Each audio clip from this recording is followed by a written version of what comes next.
세 번째 섹터를 제가 꼽아왔는데요. 유통업 가지고 왔습니다. 유통 섹터 여전히 좋을 것인가, 앞으로도 갈 것인가.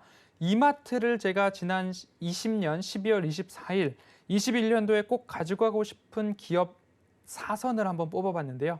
네이버와 카카오에 있었고요. 이마트와 CJ제일제당이 있었습니다. 이마트가 속해 있는 유통업종 리포트를 4월 19일부터 한번 살펴봤는데요. 신세계 차트를 열어놨습니다. 4월 19일이 언제였을까를 한번 살펴보면 이 구간이 됩니다. 4월 19일이 월요일이었는데요.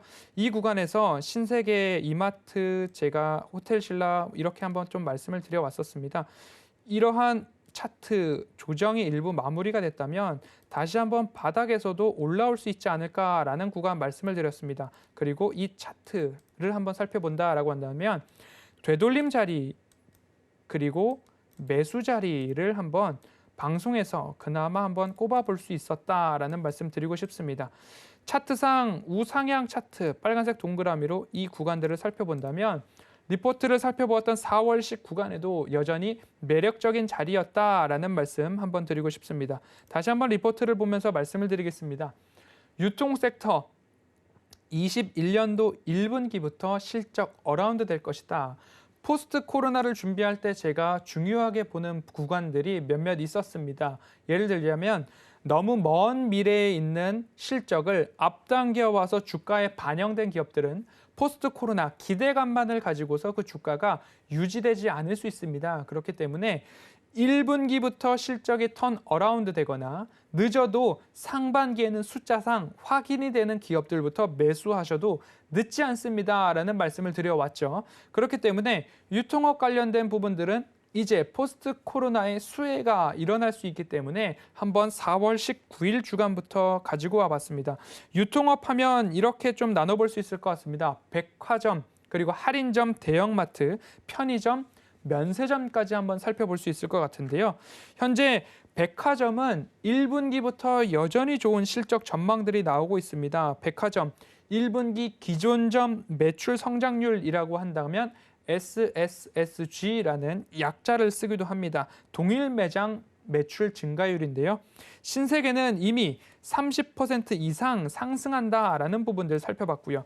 그리고 현대는 25%, 롯데는 18% 상승으로 좀 보고 있는데 이렇게 1분기부터 실적이 좋아졌던 그 이유 중에 하나는 고가 내구재 소비가 백화점을 중심으로 대형 마트를 중심으로 이루어졌다. 그리고 외부 활동 재개가 스물스물 증가하고 있다 보니까 패션과 잡화 수요가 늘어나고 있다라는 부분들 좀 있었습니다.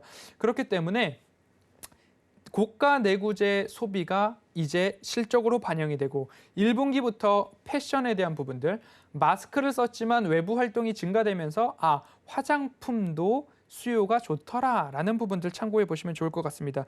두 번째로는 할인점을 조금 비교를 해봤습니다. 할인점 같은 경우에도 기존점 성장률 여전히 좋았지만 백화점만큼은 좋지 않았다라는 부분 좀 살펴보면 이마트 같은 경우에는 SSSG 기존점 매출 증가율 약 8%고요. 롯데는 0%였습니다. 현상 유지를 하고 있었다라는 부분인데요. 이마트가 왜 좋았는가 살펴봤더니만 다른 할인점, 대형마트들은 일부 폐점을 하고 점포수를 줄였습니다. 코로나19를 몸으로 맞았기 때문인데요. 이마트 같은 경우에는 건물을 팔더라도 매장 수는 줄이지 않았습니다. 건물은 매각하더라도 다시 그 매장 그 자리에 그대로 임대를 조건으로 내걸었기 때문에 매장 숫자는 줄어들지 않았다. 여기가 이마트의 승부수였다라고 한번 좀 살펴보면 좋을 것 같고요. 편의점 같은 경우에도 기존점 매출액 증가율 보면 BGF 리테일 정도 보면 마이너스 1%, GS 같은 경우에는 마이너스 2.5%인데요. 외부 활동이 증가되면 편의점도 좋아져야 되는 것 아닌가라는 부분인데 조금 두 가지로 나눕니다. 우리 집 주변에 있는 일반 입지에서는 여전히 좋은 수요, 점차 회복되고 있는 포인트들이 나오고 있지만 특수 입지라고 하는 학교, 대학교도 될 수 있겠죠. 그리고 관광지, 그리고 공항 같은 경우에는 여전히 외부 활동이나 여행자들 그리고 회복되고 있지 않은 그 아이들의 등교 이런 부분들이 여전히 특수 입지에서는 트래픽이 회복되지 않고 있어서 BGF는 마이너스 1%, GS는 마이너스 2.5%의 기존점 매출 성장률을 보였다라는 부분 좀 살펴볼 수 있을 것 같습니다. 그리고 중요한 면세점인데요. 면세점 아직까지는 지지부진하지만 중국 화장품이 소비가 회복되고 있고 그리고 따이공 중심의 시내 면세점 매출이 증가하고 있기 때문에 호텔 신라, 신세계 모두 다 1분기부터 좋아질 것이라는 전망치가 4월 19일 주간부터 막 나오기 시작했습니다.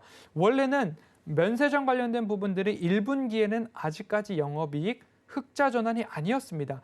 하지만 4월 10일 어간부터 하나하나 전망치가 수정되기 시작하더니 4월 19일 주간이 되자 신세계 그리고 호텔 신라 면세점 관련된 섹터들 1분기부터 턴 어라운드 시작된다라는 이야기가 나오길래 4월 19일 리포트 함께 살펴보고 있었습니다.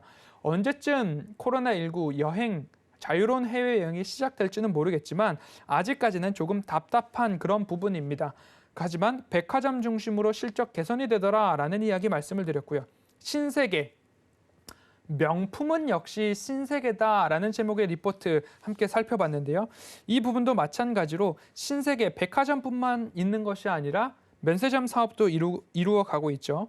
백화점 매출액 YOY 기준으로 24% 증가하고 있고요. 영업이익은 무려 260% 증가할 것이다라는 전망치가 나오고 있습니다. 면세점은 아직까지는 가늠할 수 없지만 결국에는 좋아질 업종, 섹터, 산업이다라고 볼 수밖에 없을 것 같습니다. 지금은 쪼그라들고 있지만 매해 고정적으로 공항에다 내고 있던 고정비 매출이 이제는 매출 변동비로 줄어들면서 오히려 면세점이 살아날 수 있는 그러한 발판을 마련해줬다라는 부분도 함께 참고가 될 것 같습니다. 자유로운 해외여행이 아직까지 이루어지지는 않고 있지만 면세점 매출이 증가한다면 신세계와 호텔 신라, 이마트 모두 다 좋겠다라는 말씀을 드렸고요. 짧게나마 기술적 분석을 한번 해보도록 하겠습니다. 신세계와 이마트는 조정이 나올 때 매수를 할 수 있었다라는 동일한 포인트가 있습니다. 하락과 횡보 그리고 상승이 나올 때 이 구간들에서마다 매수할 수 있었다라는 부분 한번 기억해 보신다면 이마트도 마찬가지였습니다. 아주 오랫동안 하락이 있었고요. 하락 이후에 코로나19 횡보가 있었고 그 이후에 상승을 할 때에 급격한 상승이 나오고 현재 다시 한번 조금 이 저점 구간 테스트가 나올까라는 모습들이 나오고 있습니다. 오랫동안 기관 매도세의 횡보가 나오고 있는데 이 구간 다시 한번 기대해 볼 만하다라는 말씀드리고 싶고요. 호텔 신라도 마찬가지입니다. 현재 턴 어라운드 1분기부터 전망이 되고 있기 때문에 이 추세를 꺾지 않고 이 구간마다 상승해주고 있는 모습 따박따박 올라가고 있지만 5월 3일 공매도 이슈 때문에 조금 상승폭을 반납하는 구간도 있었습니다. 하지만 앞으로 좋아질 것이 조금은 뚜렷해지고 있는 기업이기 때문에 일부분 오늘 특집 방송을 시청하신 시청자분들이라면 이 구간 옵트론텍과 호텔 신라에 조금 집중해보자라고 오늘 방송 말미에 지금 채널을 돌리신 분들이라도 옵트론텍과 호텔 신라는 챙겨가 보셨으면 좋겠습니다.